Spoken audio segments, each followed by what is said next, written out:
الله من الشيطان الرجيم. بسم الله الرحمن الرحيم.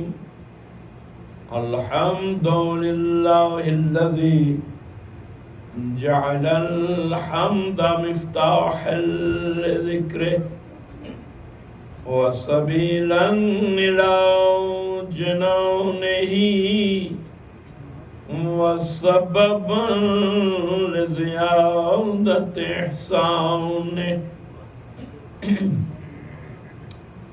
والصلاة والسلام والتحية والإكرام على سيد أصل ما في الوجود، سر الله في كل موجود، نقطة دائرة الوجود، صاحب لواء الحمد والمقام المحمود، مولانا ومولى الثقلين جد الحسن والحسين بالقاسم محمد. اللهم صل على محمد وعلى محمد وعلى بيته الطيبين الطاهرين الصادقين المظلومين الذين أذهب الله عنهم الرجس وطهرهم تطهيرا. اللهم صل على محمد وعلى محمد ولعنة الدائمة على أعدائهم أجمعين.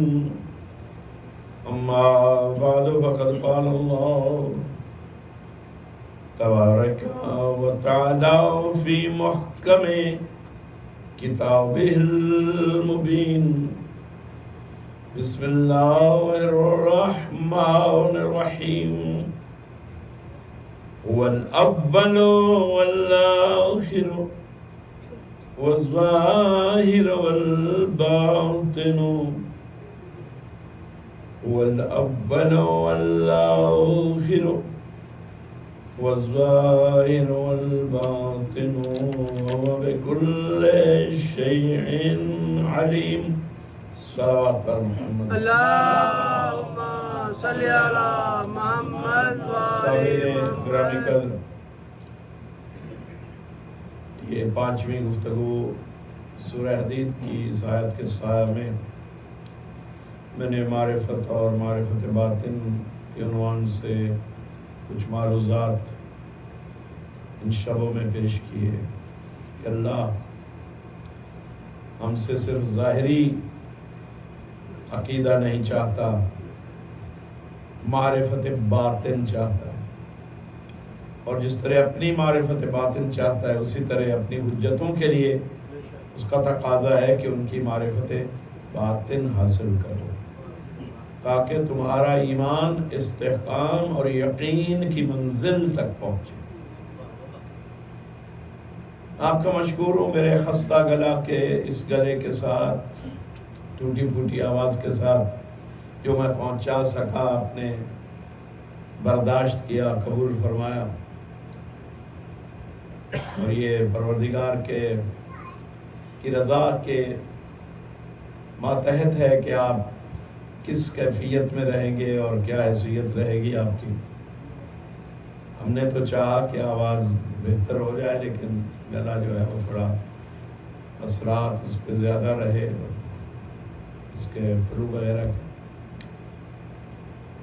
لیکن اس کا شکر ہے کہ معافی الضمیر کسی نہ کسی طرح سے میں پہنچاتا رہا۔ سرکار امام سجاد علیہ السلام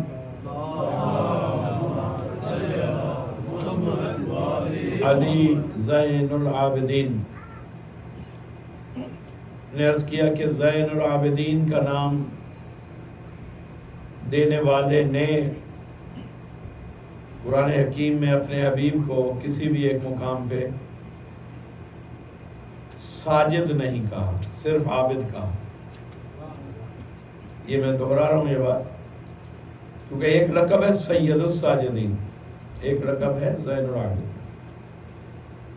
تو زین العابدین چونکہ ان کا نام تھا ایک وصی رسول کا، چوتھے امام کا، تو حکمت الہیہ نے قرآن حکیم میں اپنے حبیب کو عابد تو کہا مگر ساجد نہیں کہا، کہ جب زین العابدین آئے گا تو ایک بیٹا باپ کے لیے زینت تو ہو سکتا ہے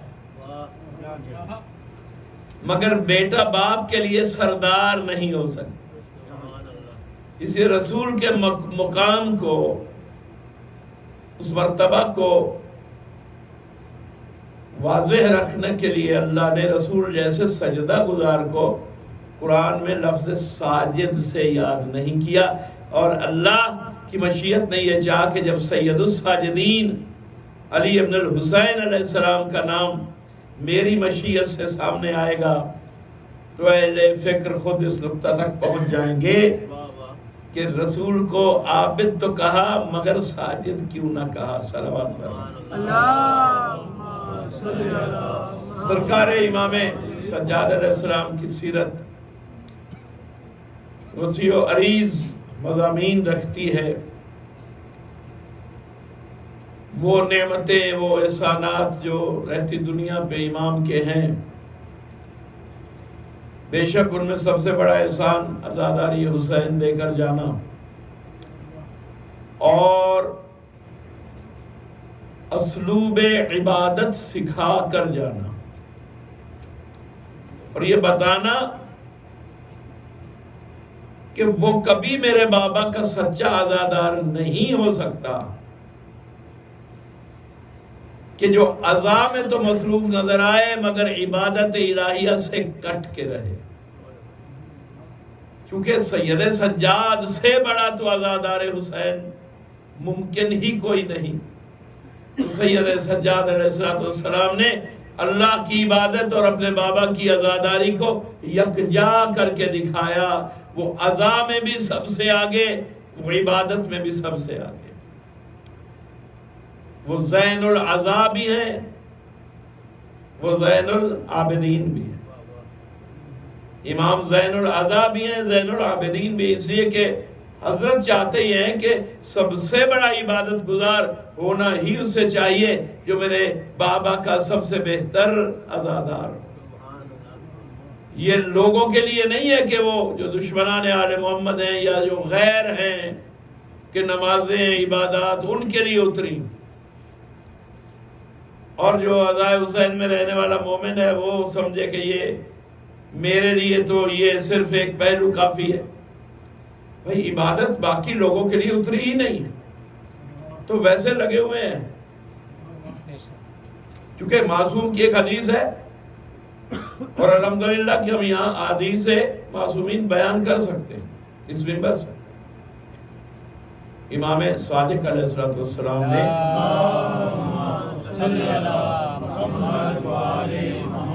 ایک بار پھر صلوات پڑھ لیجئے۔ شیخ صدوق جیسی ہستی نے اس حدیث کو نقل کیا، علیہ الرحمہ نے مستند ہمارے علماء میں ان کی یہ نقل کردہ حدیث، اور اس حدیث میں امام فرماتے ہیں کہ جب ہمارے دشمن نماز اور عبادت کے لیے کھڑے ہوتے ہیں، ہمارے دشمن، ہمارے منکر، تو آپ کے چھٹے امام فرما رہے ہیں کہ اس وقت اللہ اور اس کے فرشتے ان پر لعنت بھیجنا شروع کر دیتے ہیں۔ کیوں؟ پڑھ تو وہ نماز رہے ہیں، لیکن اللہ کہتا ہے کہ تم نے اس نماز تک جو ایکسس ہم نے دی ہے، اس پر جو حق دیا ہے وہ صرف اس بندہ مومن کو دیا ہے کہ جو پہلے اجر رسالت ادا کر دے۔ جس نے اجر دیا ہی نہیں، وہ تہذیب اسلام، وہ عبادت پروردگار کو حاصل کرنے کا حق ہی نہیں رکھتا، چونکہ امامت و ولایت معصومین نے آپ سے نہیں کہا کہ ہماری ولایت کو مانو، اللہ کا حکم ہے کہ ان کی امامت کو مانو۔ اس لیے جو امامت کا حق ادا نہیں کرتا ولایت کا، وہ معصوم کا حق نہیں مان رہا، وہ اللہ کا حق روک رہا ہے۔ اور جب اللہ کا کوئی حق روکتا ہے تو اللہ اور اس کے فرشتے لعنت بھیجتے ہیں۔ دو ہی تو کام ہے، آل محمد پہ اللہ اور فرشتے اور مومنین درود بھیجتے ہیں، اور دشمنان آل محمد پہ اللہ، اس کے فرشتے اور مومنین ارسال لعنت کرتے ہیں۔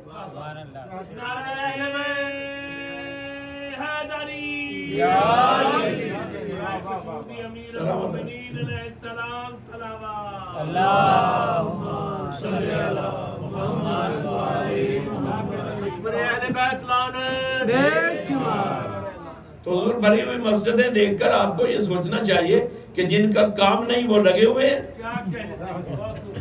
اور جن کا کام ہے ان میں کیوں غفلت آئے؟ مجھے فخر ہے کہ میں نے اکثر ہر جگہ پہ مومنین کو، یہ محض ایک پروپیگنڈا ہے کہ شیعہ نماز کم پڑھتے ہیں، میں نے تو مومنین کو ہمیشہ حالت صلاۃ میں دیکھا ہے، لیکن جو لوگ ہم میں کہیں اس نعمت سے محروم ہیں، ان تک یہ پیغام جانا چاہیے کہ عزائے حسین کی تاثیر، اس کی تاثیر تبھی آپ کے نفس پہ عمل کرے گی جب آپ اللہ کی عبادت میں اپنے آپ کو غافل نہ رکھیں۔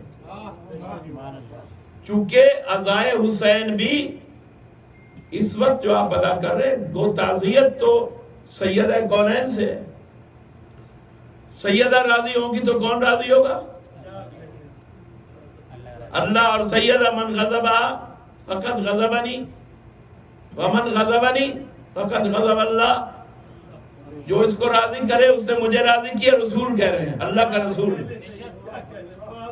جو اس کو راضی کرے اس نے مجھے راضی کیا، اور جس نے مجھے راضی کر لیا اس نے اللہ کو راضی کیا۔ یہ چین بنا کے رسول نے دکھا دی، اور جس نے اس کو غضبناک کیا اس نے مجھے غضبناک کیا، اور جس پہ میں غضبناک ہوا اس پہ اللہ غضبناک۔ تو یہ جو سیدہ کی بارگاہ میں آپ تعزیت پیش کرتے ہیں تو سیدہ کی روح کو شاد کرتے ہیں کہ میرے اس مظلوم بیٹے کا، میری ان بیٹیوں کا، ان بیٹوں کا پرسہ دینے آئے ہیں کہ جن کو رونے والا کوئی نہیں تھا، اور میری دعا سے یہ قوم خلق ہوئی۔ میری مراد کو دیکھتے ہوئے اللہ نے یہ قوم خلق کی۔ حدیث سے موجود ہے، یہ کوئی کچی پکی باتیں نہیں ہیں۔ جس کو کہیں شبہ ہو ہم وہ حدیثیں انہیں دکھا سکتے ہیں کہ خود پیغمبر نے جناب سیدہ سے کہا کہ بی بی نہ، جب ولادت حسین ہوئی اور بی بی افسردہ ہوئی، ملول ہوئی، اپنے بیٹے کے مصائب کا ذکر سن کے جبرائیل نے آ کے بتایا تو پیغمبر نے کہا کہ بی بی، اس وقت جناب سیدہ کا سوال یہ تھا کہ بابا جب میرا بیٹا اللہ کی خاطر، آپ کے دین کی خاطر اس طرح سے مظلوم ہو کے مارا جائے گا تو کوئی ہوگا جو اس کا ذکر کرے گا اور اس کا غم منائے گا؟ تو بتایا کہ نہ میں ہوں گا، نہ علی ہوں گے، نہ سیدہ آپ ہوگی، نہ حسن ہوں گے۔ اس وقت بی بی کا ہاتھ اپنے کلیجے پہ آیا، کہا بابا پھر ایسے مظلوموں تنہا کو اس کی مظلومیت کا پرچار کون کرے گا؟ اس کو روئے گا کون؟ کون زمانے کو بتائے گا کہ حسین کتنا مظلوم تھا؟ اس وقت رسول جبریل آئے اور رسول نے کہا کہ اللہ بشارت دے رہا ہے، نہ اتنی ملول ہو، ایک قوم کو خلق کرے گا جس قوم کے بچے حسین کے بچوں کو روئیں گے، جس کے بزرگ بوڑھے حسین کے بوڑھوں کو، جوانوں کو، اے بی بی قیامت تک وہ قوم تیرے مظلوم بیٹے کا ذکر کرے گی۔ تو اب میں کہنا یہ چاہتا ہوں کہ یہ جو بشارت دی اور اس بشارت کا نتیجہ ہے یہ قوم، یہ ہم لوگ اس بشارت کا نتیجہ ہیں، اسی مراد کے صدقے جنم لیا ہم نے۔ ایک شعر یاد آ گیا، اسی مراد کے صدقے جنم لیا ہم نے۔ مراد کس کی تھی؟ شہزادی کونین کی۔ اسی مراد کے صدقے جنم لیا ہم نے، کرے گا عمر ہماری بسر حسین کا غم۔ عمر ہماری ہوگی مگر اسے بسر کرے گا غم حسین. تو آپ تو بی بی کی مراد ہیں، اس معیار پہ رہ کے سوچا کیجئے کہ مخدومہ کونین ملکہ عصمت کی مراد کن لوگوں کو ہونا چاہیے، کس معیار پہ رہنا چاہیے. برائے خوشنودی سیدہ سلام اللہ علیہ صلوات. اللہم صلی علی محمد وآلہ. تو جب بی بی خوش ہوں گی آپ سے تو اللہ راضی، پیغمبر راضی. تو جس چیز پہ اللہ راضی ہو جائے اسے کیا کہتے ہیں؟ عبادت. اللہ نے تو مقصد یہی بتایا وَمَا خَلَقْتُ الْجِنَّ وَالْإِنسَ إِلَّا لِيَعْبُدُونَ. میں نے تو جن و انس کو بنایا ہی اس لیے کہ عبادت کریں، آبجیکٹو دوسرا کوئی ہے ہی نہیں. تو اب عبادت کس کس رنگ میں ہو، وہ مومن کی بصیرت جانتی ہے کہ جس کام سے بھی اللہ راضی ہو جائے اس عمل کو عبادت کہتے ہیں. جس کام سے اللہ کا کوئی مقصد پورا ہو جائے اسے، یہ ڈیفینیشن ہے عبادت کی. صرف مصلی جہاں عبادت نہیں ہے. آپ گھر میں عبادت کر سکتے ہیں، آپ بازار میں کہ اللہ کے مقصد کے مطابق کاروبار کریں، اللہ کے مقصد کے مطابق اپنے اہل خانہ سے تعلق رکھیں، اللہ کے مقصد کے مطابق اپنے بچوں سے شفقت اور تربیت کا تعلق رکھیں، انہیں دین سکھاتے رہیں. یہ جب آپ ہر چیز کاروبار میں، گھر میں، بازار میں، ہر مقام پہ اللہ کی اطاعت کو مقدم رکھیں گے تو آپ کام پہ جائیں گے تو عبادت، بچوں سے گفتگو کریں گے تو عبادت، اہل خانہ کے ساتھ تعلق رکھیں گے تو عبادت، دوستوں سے تعلق تو عبادت. کیونکہ اللہ کے فریم آف ریفرنس کے مطابق آپ یہ تعلقات بنا رہے ہیں. تو ہر وہ کام جو اللہ کو راضی کر دے وہ ہے عبادت. تو اب مت سوچئے کہ میرے پاس آپشن ہے کہ دو عبادتیں ہیں، عزائے حسین بھی عبادت، یہ ایک طرف تعزیت، دوسری طرف کیا ہے؟ میں نے ابھی براہ راست ثابت کیا کہ اگر سیدہ آپ پہ راضی ہو رہی ہے تو اللہ راضی ہو رہا ہے، تو عبادت تو ہو گئی. تو عزائے حسین بھی اللہ کی عبادت، عزائے حسین اللہ کی عبادت، نماز اللہ کی عبادت. تو اب یہ آپشن کسی نے کبھی نہیں دیا کہ اب جو عبادتیں دی جا رہی ہیں تو ان میں سے کچھ ایک کو لے لو، کچھ کو چھوڑ دو. ما آتاکم الرسول فخذوہ وما نہاکم عنہ فانتہوا. جس سے جو لیتا جائے، میرا رسول دیتا جائے وہ لے لو، قبول کرو، بے چونو چرا جس سے روکے اس سے رک جاؤ. تو اگر رسول نے خود حسین کی مودت میں حسین کی عزا میں گریہ کر کے ایک بار نہیں بارہا دکھا دیا ہو کہ شہادت ابھی ہوئی نہیں مگر رسول حسین کو رو رہے ہیں، تو پھر کس زبان سے یہ کہا جا سکتا ہے کہ یہ شیعوں کی اختراع ہے، یہ رسول کی سنت ہے؟ بلکہ یہ ہر نبی کی سنت ہے. عزائے حسین جائیے بہار الانوار میں آپ کو روایتیں مل جائیں گی. صلوات پڑھیے محمد وآلہ. اللہم صلی علی محمد وآلہ محمد. خوشنودی مولا حسین علیہ السلام صلوات. اللہم صلی علی محمد وآلہ محمد.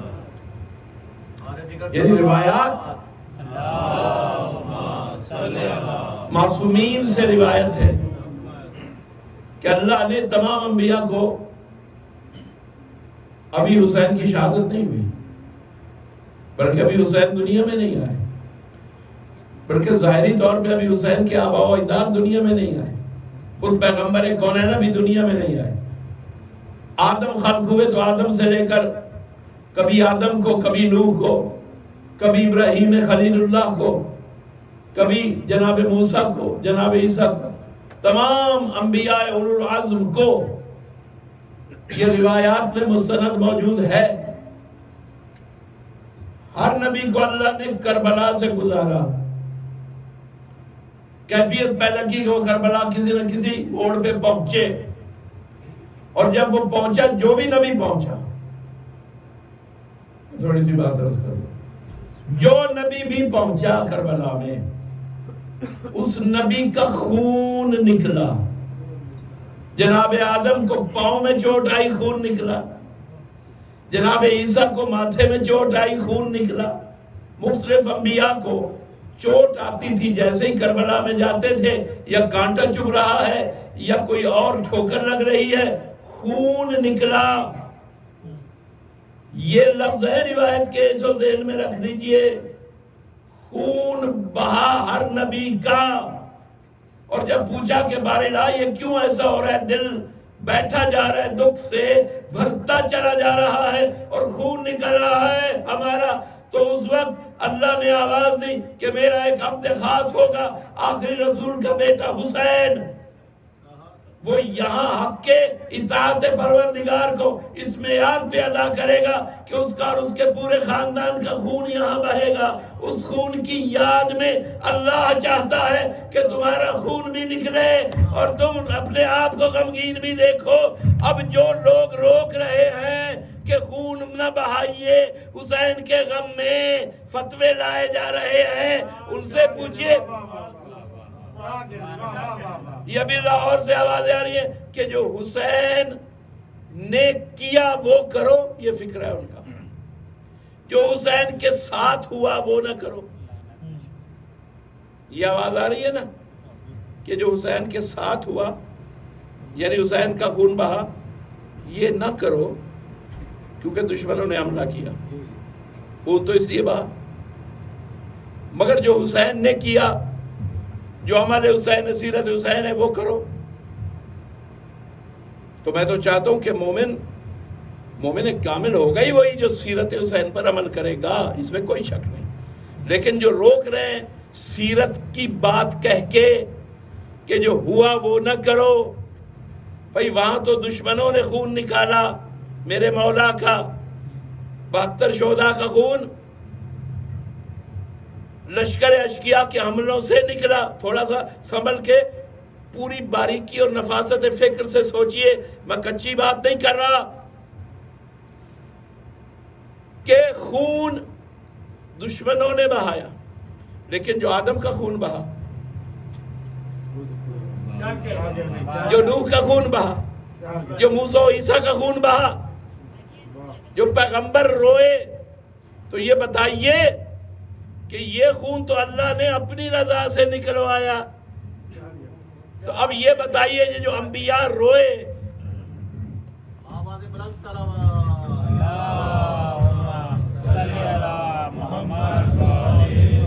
تو یہ جو آدم و عیسیٰ تمام انبیاء کا خون کربلا سے گزار کے اللہ نے خون ان کا بہایا، حسین سے پہلے حسین کا ماتم کروایا.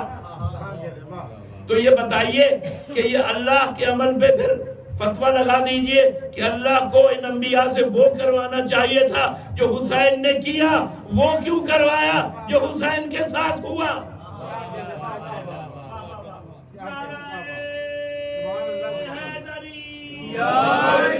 پتہ چلا اللہ چاہتا ہے کہ جو حسین پہ مصیبت گزری، میرا ہر برگزیدہ بندہ، میری محبت کا دعوے دار اس کیفیت کو محسوس کرے، اس تکلیف سے گزرے اور محسوس کرے کہ حسین اور اس کے 72 پہ کیا گزری تھی. چونکہ کربلا خون کا دن ہے، عاشور کا دن. عاشور کیا؟ خون کا دن ہے. تو یہ ممکن کیسے کہ دن آپ خون کا منائیں اور فتویٰ لائیں کہ یہاں خون کا قطرہ نظر نہ؟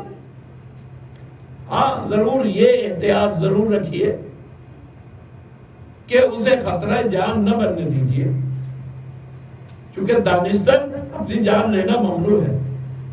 لیکن ہم نے نہیں سنا سوائے دنیا کے چند .few% کیسز کے کہ کسی کی جان چلی گئی ہو.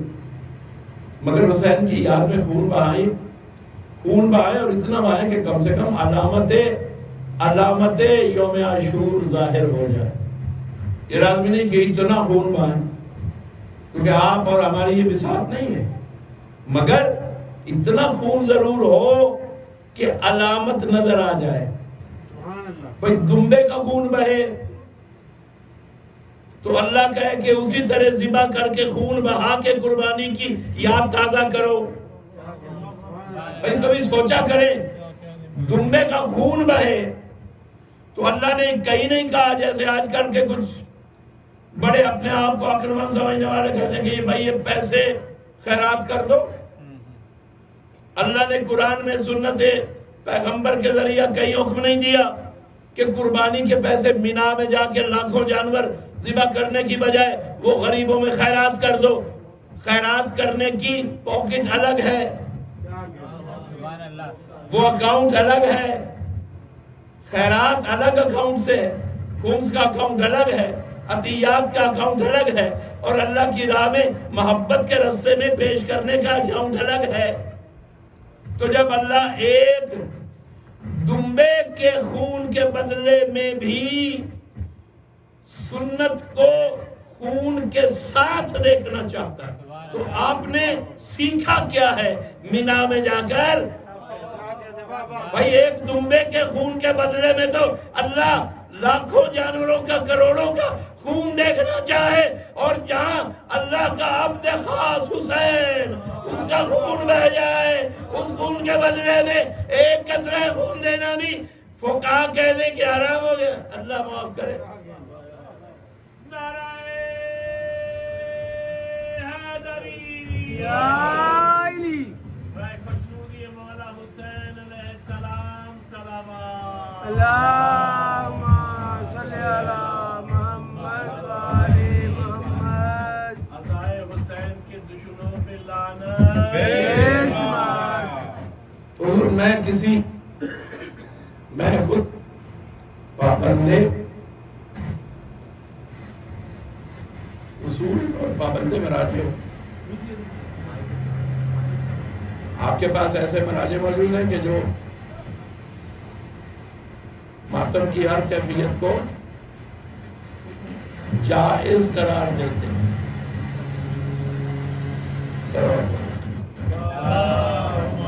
صلی علی محمد و آل محمد. اللہم صلی علی محمد و آل محمد. تو دیکھیے مراجع میں آپ تقریر آپ کا ایک خود مختار عمل ہے. ٹھیک ہے ایک مرجع فرما رہے ہیں کہ نہ کیجئے, ہو سکتا ہے ان کے وہاں اس مملکت کے یعنی مملکت ایران کے ماحول میں اس کی ضرورت نہ ہو, یہ وہی بہتر جانتے ہیں, ہم سے زیادہ حکمت کے مالک ہیں. ہم ان کی مخالفت میں یہ بات نہیں کہہ رہے, لیکن یہ جو لاہور اور دوسرے شہروں میں بیٹھ کے خود ساختہ فقیہ آئے ہوئے ہیں اور دین میں روز انجینئرنگ کے ذریعہ تبدیلیاں کرنا چاہتے ہیں, میں چاہتا ہوں کہ ان سے بیدار رہیے اور اپنی نسلوں کو بچا لیجئے. ٹھیک ہے مرجع کہہ رہے ہیں کہ نہیں کیجئے, اگر آپ ان کی تقریر میں تھوڑا کیجئے. اب وہ مرجع جواب دیں گے یا آپ جواب دیں, لیکن جتنے مراجع باقی ہیں وہ کہہ رہے ہیں کہ جائیے ماتم کیجئے. تو یہ کون سی سائنس کہتی ہے کہ کیا کوئی نیا دین آ گیا ہے کہ اب صرف ایک مرجع کی بات چلے گی؟ دین تو وہی ہے. جو مراجع آپ کو اجازت دیتے ہیں آپ ان کی تقریر کر سکتے. اب لازمی بھی نہیں کہ ہر شخص خون سے ماتم کرے. اب مجھ جیسے ہم آہستہ آہستہ سے ماتم کرتے, تو ماتم ایک علامت ہے, لیکن جتنا کوئی اس علامت میں اپنے اخلاص کو زیادہ سے زیادہ بڑھا لے گا اتنا بارگاہ سیدہ میں مقبول و مستجاب زیادہ ہوگا. تو جب اللہ کی سنت یہ بتا رہی ہے کہ حیوان کا خون بھی بہہ جائے, ایک گوسفند کا خون بہے, تو تم قربانی میں پیسے دے کر کوئی اور چیز دے کر اس کا بدلہ ادا نہیں کر سکتے جب تک کہ اسی طرح کے حلال حیوانوں کا خون نہ بہایا جائے. تو اللہ چاہتا ہے کہ نہر والی جو قربانی ہے کان سے کان تک، جسے کہتے ہیں نہر. سیکریفائس کا لفظ کچھ اور ہے، آلٹر کا لفظ کچھ اور ہے. آپ سیکریفائس میں ٹائم دے رہے ہیں اس وقت، یہ بھی آپ کی عبادت ہے. آپ سیکریفائس کرتے ہوئے اپنے پیسے سے راہ حسین میں خرچ کریں، یہ بھی عبادت. اللہ کے راستے میں جہاں جہاں خرچ کریں عبادت. وقت سے بھی عبادت کر رہے ہیں، پیسے سے بھی،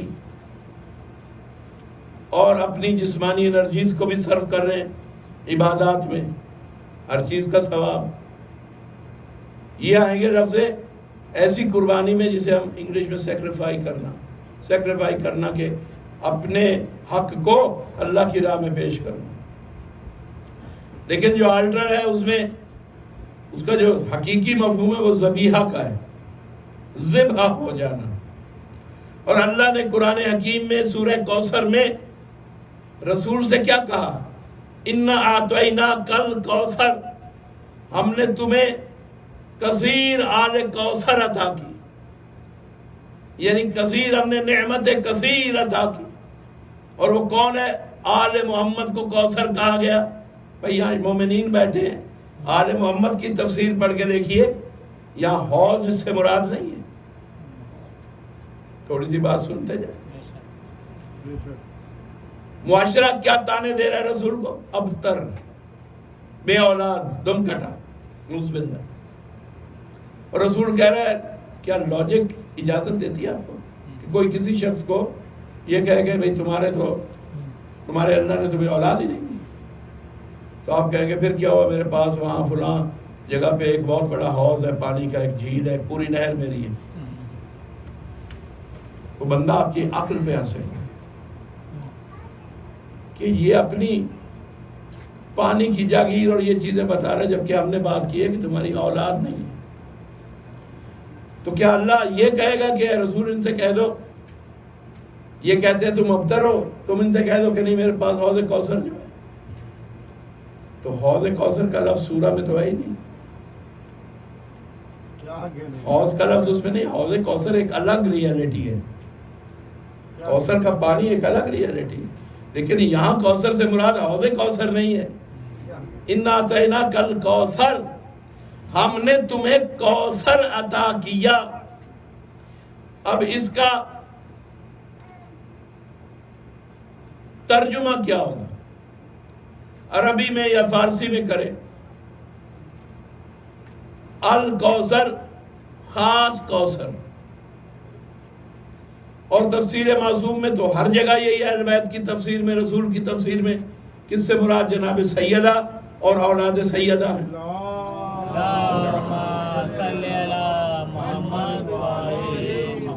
تو جناب سیدہ مراد کوثر سے عربی میں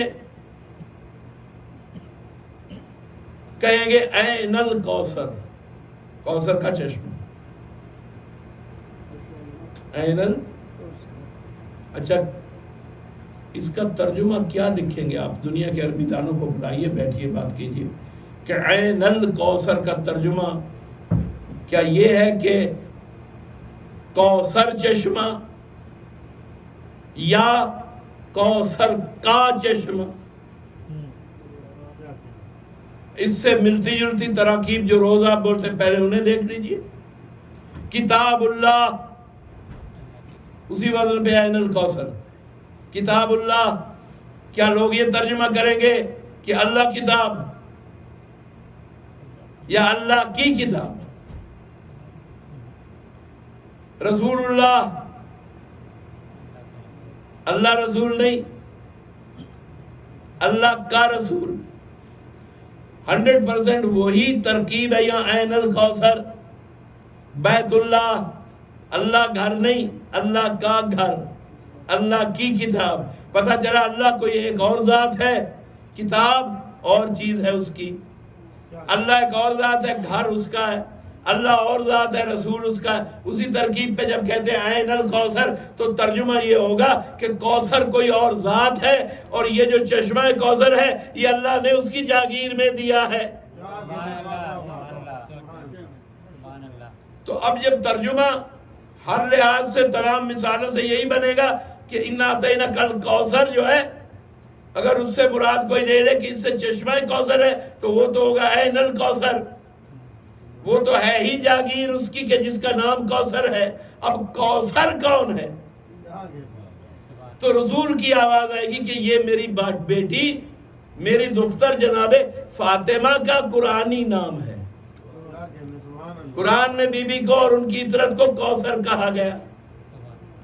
تو اب اِنَّا أَعْطَيْنَاكَ الْكَوْثَر، اور جنہوں نے نہیں ماننا وہ کم وقت اسلام کا مذاق، قرآن کا مذاق بنوانے میں مصروف ہے کہ کافروں نے تو کہا تھا کہ تم ابتر ہو، اور نبی نے آگے سے کھڑے ہو کے کہا اچھا میرے پاس پانی جو ہے، جبکہ اللہ جواب میں بھیج رہا ہے۔ یہ آیت، یہ سورہ کافروں کے طعنے کے جواب میں آیا ہے۔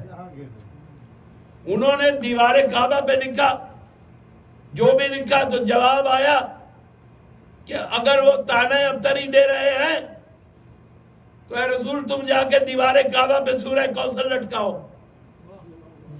تو ان کم وقت ترجمہ نگاروں سے جو مفہوم آیتوں کا بدلنے میں 14 سالوں سے مصروف ہیں، ان سے بہتر تو وہ کافر تھا کہ وہ نہیں ہنسا کہ یہ اب کیا کہہ رہے ہیں کوثر، ہم نے تو ابتر کہا۔ جب رسول نے کہا کہ نہیں تم ابتر کہہ رہے ہو، مجھے اللہ نے کوثر دیا ہے، تو کم وقت کافروں کو، مشرکوں کو سمجھ میں آ گئی کہ یہ کسی آل کثیر کا ذکر کر رہا ہے۔ سبحان اللہ، سبحان اللہ۔ لیکن آج کے مسلمان کو بات سمجھ نہیں آئی۔ آل کثیر جواب ہے ابتر کا، اِنَّا أَعْطَيْنَاكَ الْكَوْثَر فَصَلِّ لِرَبِّكَ وَانْحَرْ إِنَّ شَانِئَكَ هُوَ الْأَبْتَرُ۔ بات تھی ونہر سے جو اس طرف مڑ گئی، میں نے چاہا کہ وضاحت کر دوں۔ اللہ نے کہا کہ یہ جو ہم نے تمہیں آل کثیر عطا کی ہے، اے میرے حبیب، اس کے شکریہ میں آپ کیا کریں؟ کیا آپ کی اولاد مٹانے والے مٹاتے رہ جائیں گے، مگر وہ ایسی کوثر ہوگی کہ وہ کثیر سے کثیر رہے گی۔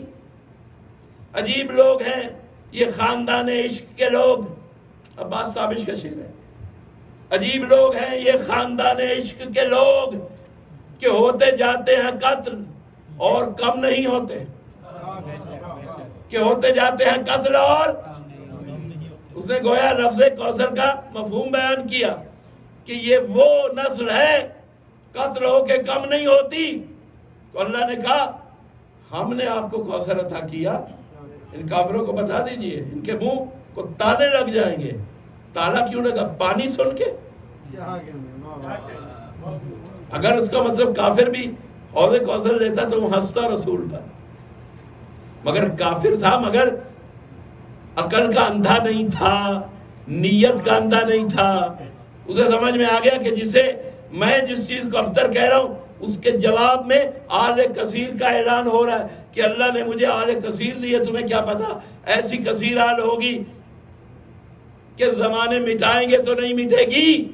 اور پھر اللہ نے کہا اب تم بدلے میں کیا دو؟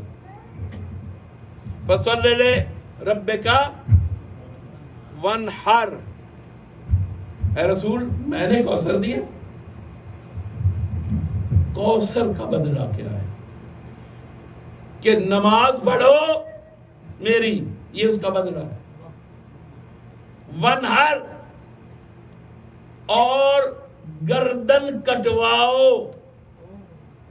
ونہر جا کے پڑھیے، جا کے ترجمہ پڑھ لیجیے۔ اونٹ کو نہر کہتے ہیں کہ ایک کان سے ایک اذن سے دوسرے اذن تک جب کاٹ دیا جائے تو اسے ونہر کہتے ہیں، اسے نہر کہتے ہیں۔ اونٹ اور جتنے ذبیحے ہیں اسی انداز میں نہر ہوتے ہیں۔ تو نہر کا مطلب یہ نہیں ہے کہ کوئی اور قربانی۔ اے میرے حبیب نماز پڑھو، فَصَلِّ لِرَبِّكَ، نماز پڑھو اپنے رب کے لیے، وَانْحَرْ، اور گویا یوں لگتا ہے کہ حالت نماز میں میرے لیے گردن کٹوا دو۔ فَصَلِّ لِرَبِّكَ وَانْحَرْ، اس طرح منا کے بات کی۔ فَصَلِّ لِرَبِّكَ وَانْحَرْ إِنَّ شَانِئَكَ، یہ دو کام تم کر لو۔ إِنَّ شَانِئَكَ، تم گردن کٹواؤ گے، تمہاری نسل کی سلامتی کی میں ضمانت دے رہا ہوں۔ تیرا دشمن ہی ابتر ہوگا۔ آپ تو کوثر کے مالک ہوں گے، آپ تو آل کوثر کے مالک ہوں گے، ابتر کون ہوگا؟ دشمن ہوگا۔ تو اب جہاں ونہر کہا تو ونہر کا ترجمہ پوری ذمہ داری سے، طالب علمانہ ذمہ داری سے دعویٰ کے ساتھ عرض کرو، ونہر میں دوسری قربانیاں نہیں آتی۔ جہاں کان سے کان تک گردن کٹوا دی جائے اسے کہتے ہیں ونہر۔ تو یہ رسول کی زندگی میں تو حکم تو رسول کو ہوا کہ آپ نماز پڑھیں اور قربانی دیں، تو رسول نے اسی لیے اپنی نیت کو قائم کیا حسین کے ساتھ، الحسین منی وانا من الحسین۔ کچھ کام براہ راست میں کر کے دکھاؤں گا، کچھ میرے کام ایسے ہوں گے جو میرا بیٹا حسین کر کے دکھائے گا، اللہ کی بارگاہ میں وہ میرے کام شمار ہوں گے۔ تو سوائے حسین کے کائنات میں دکھاؤ کہ نماز بھی پڑھ رہا ہو اور کان سے کان تک ذبح بھی ہو گیا ہو۔ تو حسین کی جو قربانی ہے وہ تفسیر سورہ کوثر ہے۔ تو وہاں خون کی قربانی مانگی، تو جو قربانی اللہ نے قرآن میں مانگی ہی خون کے نام کے ساتھ، نہر کے لفظ کے ساتھ، اس قربانی کی یاد آپ خالی موڑی ڈرائی باڈی کے ساتھ جا کے پیش کریں گے، صرف پسینہ پیش کریں گے؟ وہاں بھی ایک علامت ہونی چاہیے۔ اللہ نے آپ سے یہ نہیں کہا، یا معصوم یہ نہیں چاہتے کہ آپ اپنے سارے جسم کا خون دے دیں، یا ہاسپٹل میں تو کچھ زیادہ نکال لیتے ہیں وہ، اور وہ اللہ جانے لگتا بھی کسے ہے۔ دشمن کو لگے گا تو آپ دشمن کے مددگار ہو گے۔ لیکن یہاں جو خون بہے گا، آپ ہاسپٹل میں خون دے رہے ہیں، ہم سب ٹھیک ہے، اچھا کام ہے، میں اس سے منع نہیں کر رہا، نام حسین پر دیکھیے، مگر وہ آیت نہیں بنے گا۔ وہ آپ چاہے پوری نیشن ہماری جا کے خون دے، بلڈ ڈونیشن آیت الہیہ نہیں بنے گا جب تک ونہر جس طرح زمین پر حسین کا اور اس کی اولاد کا خون بہا، اسی طرح زمین پر چند قطرے آپ نہ پیش کریں تو اس وقت تک ونہر کی تفسیر مکمل نہیں ہوتی۔ اور یہ عمل جب آپ خون پیش کرتے ہیں تو ایک ایسی اللہ کی نشانی بن جاتا ہے کہ آپ کے ہاسپٹل میں خون دینے پر آج تک کوئی دشمن اس کے خلاف محاذ بنا کر کھڑا نہیں ہوا۔ جیسے ہی آپ بازار میں، چوک میں یا حسین کہہ کے علامت میں خون بہاتے ہیں تو زلزلہ آنے لگتا ہے یزید کے محلات میں، اس لیے کہ یہ آیت ہے، یہ نشانی ہے، یہ باطل کی سلطنت میں دراڑیں ڈالے گی۔ کیوں خون سے خوف آتا ہے؟ صلوات پڑھیے محمد۔ تشنہ لبوں کی تشنہ دہانی سے ڈر گئے، سارا کے بے کسوں کی کہانی سے ڈر گئے، کل تک لگا رہے تھے جو پہرے فرات پر، یہ کیا کہ آج آنکھ کے پانی سے ڈر گئے۔ وہ آپ کے آنسو سے ڈرتے ہیں، آپ کے قطرہ خون سے ڈرتے ہیں، کیونکہ آنسو اور خون منون کربلا کی یاد تازہ کرتے ہیں۔ یہ خون کی بوتلیں بھی ثواب ہیں۔ اے کاش وہاں کوئی ایسا ادارہ ہوتا اور جو زخمی گر رہے تھے، اگر اس وقت بھی میڈیکل فیسلٹیز ہوتی تو اللہ جانے حسین کے کتنے زخمی بلڈ ملنے پہ، ٹانکے لگ جانے پہ کئی زخمی بچ جاتے ہیں، لیکن وہ ایڑیاں رگڑ رگڑ کے اللہ کی بارگاہ میں شہید ہو گئے اور منزل ونہر سے جا کے منسلک ہو گئے۔ سید سجاد نے، آپ کہتے ہیں کہ سنت دکھائیے، جناب زینب عالیہ السلام اللہ علیہ نے، آقا محدث نوری نے یہ روایت لکھی، مستدرک الوسائل فقہ کے بہت بڑے ہمارے عالم، جن کی کتابیں ہمارے حوضوں میں ہمیں پڑھائی جاتی ہیں، انہوں نے روایت لکھی کہ شام کے بازار میں جب حسین کے سر کو ایک کیفیت میں دیکھا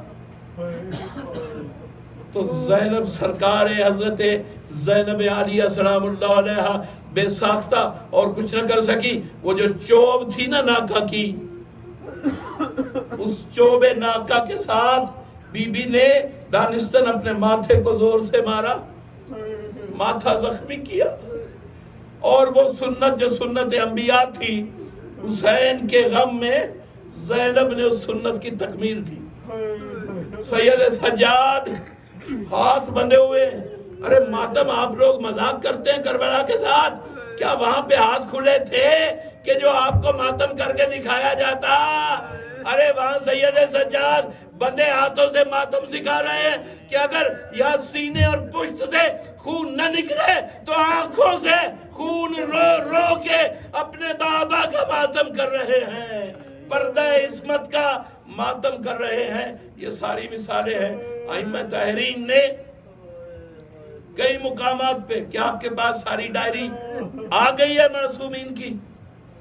کوئی ایسی کتاب نہیں جو دعویٰ کرے کہ معصومین کی مکمل ڈائری بیان کر رہی ہے. معصوم تو وہاں نماز نہیں پڑھا سکتے تھے. آپ باتیں کرتے ہیں کہ ان کے یہاں دکھائیں اس طرح کی عزاداری، یہ دکھائیں. تو آپ یہ بتائیں ان کے یہاں جمعہ بھی نہیں تھا، پھر جمعہ بھی نہ پڑھیں. اس لیے کہ اگر وہ جمعہ الگ کرتے تو مومنین کو بھی گرفتار کیا جاتا اور ائمہ پہ بھی عتاب شاہی، خلیفوں کا عتاب بڑھتا. چونکہ جمعہ الگ پڑھانا، نماز الگ پڑھانا اس دور میں اقتدار قائم کرنے کی نشانی تھا. تو خلیفے نہیں چاہتے تھے کہ ہماری مسجد کے علاوہ کہیں اجتماعی نماز ہو. تو امام تو اتنے مظلوم تھے کہ وہ جو واجب نماز ہے وہ بھی اعلانیہ طور پہ اپنے چاہنے والوں کو جماعت کی صورت میں نہیں پڑھا سکے. آپ کہتے ہیں کہ اس طرح کے جلوس کیوں نہیں نکلے؟ یہ آپ کی قسمت میں یہ زمانہ تھا کہ آپ یہاں بیٹھ کے ایئر کنڈیشن ہالوں میں مجلس سنتے ہیں اور مقابلہ امام کے زمانے سے کرتے ہیں. آپ کو کیا پتا کہ یہ عزاداری کس کس راستے اور کس کس مشکل کو جھیل کر ائمہ نے آپ تک پہنچائی اور اسے چھوڑا ہے کہ جب زمانہ آزادی کا ہوگا تو پھر لوگ آزادی کے معیار پہ عزاداری منائیں گے. تو یہ معیار آزادی ہے کہ ہم سر عام آج ہر ایک کی جمہور کا زمانہ ہے، آواز سنی جا رہی ہے، آپ اپنی آواز سنا رہے. لیکن جن ملکوں میں جائیے آج بھی تسلط ہے، جن ملکوں میں عزاداری پہ پابندیاں ہیں وہاں آج بھی چھپ کے عزاداری ہوتی. تو اپنی یہ بات کہتے وقت 100 بار سوچئے. یہ بات میں خاص طور پہ آپ کے ذمہ کر کے جا رہا ہوں کہ یہ فلاں امام کے زمانے کسی امام کے زمانے دکھا دیں، انہیں کہا اس امام کی سیرت اٹھا کے لاؤ. پہلے یہ دیکھو کہ کس کس مصیبت میں رہ کے انہوں نے بند حجروں میں ذکر حسین بار بار کیا. امام صادق 4000 بچوں کو پڑھاتے تھے، طالب علموں کو، اور جب بھی وقفہ کرتے تھے تو کہتے ہیں کہ ہر امام نے تو دن میں شاید ایک ایک بار اپنے جد مظلوم کے لیے عزا کا فرش بچھایا. امام صادق ہر بریک کو، جو ہر بریک کلاسوں میں آتی تھی نا، اس کا انعقاد بصورت ذکر امام حسین کرتے تھے. ایک کو کہتے تھے ذاکر کو تم پڑھو ہم بھی روئیں گے، ہماری مستورات بھی پردے میں روئیں گی. بس عزادارانے سید سجاد ہر امام کو، یہ جو ہر امام کو زہر ملا، اس سے آپ کو پتہ نہیں چلا کہ کتنی مستبد استبداد کرنے والی حکومتیں تھیں. شیعہ جو ملنے آتے تھے، کئی شیعہ ائمہ کی بارگاہ میں آتے تھے، خصوصاً امام صادق کے زمانے میں، واپسی پہ گھر نہیں پہنچے. حکومتیں اغوا کر لیتی تھی جس طرح آج لوگ گم کیے جاتے ہیں. یہ پرانی روش ہے بنی امیہ کی، بنی عباس کی. وہ عزاداران حسین کو گھروں میں نہیں پہنچنے دیتے تھے. اور منصور کے زمانے میں جب اس کا وقت ختم ہوا تو ایک ایسا اذیت خانہ ملا جس میں 2000 سے زیادہ افراد کی لاشیں لٹکی ہوئی ملی. یہ وہ لوگ تھے جو محبت اہل بیت میں ائمہ سے ملنے جاتے تھے. تو جہاں اتنی مشکلیں تھیں کہ صرف امام کے دروازے سے نکلنے کی سزا یہ تھی، تو وہاں اگر امام کہہ دیتے کہ جاؤ کھل کے ہمارے جد کے لیے اوپن ماتم کرو، تو آپ کیا سمجھتے ہیں کہ امامت اس بات کی ذمہ دار نہیں تھی کہ اپنے شیعوں کی جانوں کی بھی حفاظت کرے، اس لیے ایسا کوئی حکم نہیں ملتا کہ آپ اعلانیہ ایسا عمل کریں کہ حکومت آپ کے خلاف متحرک ہو جائے۔ سید سجاد، بس 5 منٹ، ہر امام کو زہر ملا۔ اس شام ملعون نے، نصر مروان نے آپ کے چوتھے امام کو بھی زہر دیا، اور سید سجاد جیسے ہی وہ زہر حضرت کے خون میں گیا، کہتے جو زہر کی تکلیف ہے تلوار کی تکلیف سے زیادہ اذیت دیتی ہے۔ تلوار رگیں کاٹ کے جلد موت کو وارد کرتی ہے، لیکن زہر ایک ایک خلیے میں جاتا ہے، اور ہر خلیہ وجود الگ الگ موت کا سامنا کرتا ہے۔ اس لیے تمام اعضاء میں انتشار اور مصیبت کا ماحول جسم کے اندر زہر خورانی کے بعد پیدا ہوتا ہے۔ امام کو ایسا قاتل زہر ملا کہ حضرت بیمار ہوئے، کروٹیں بدل رہے ہیں، کبھی اس کروٹ کبھی اس کروٹ۔ امام محمد باقر علیہ السلام بابا کی حالت دیکھ کے جب روتے تھے تو سید سجاد کہتے تھے بیٹا مجھ پہ نہ رو، یاد کر اپنے جد حسین کو۔ ارے میں تو گھر کے بستر پہ خاندان کے درمیان اس مصیبت کو سہ رہا ہوں، ہائے میرا بابا کہ میں قیدی بن کے گزر گیا، مگر بے گور و کفن لاشب کو جا کے ٹھہر کے کفن نہ دے سکا۔ سید سجاد کو اپنی مصیبت بھول جاتی ہے جب کربلا یاد آتی ہے۔ عزاداران حسین،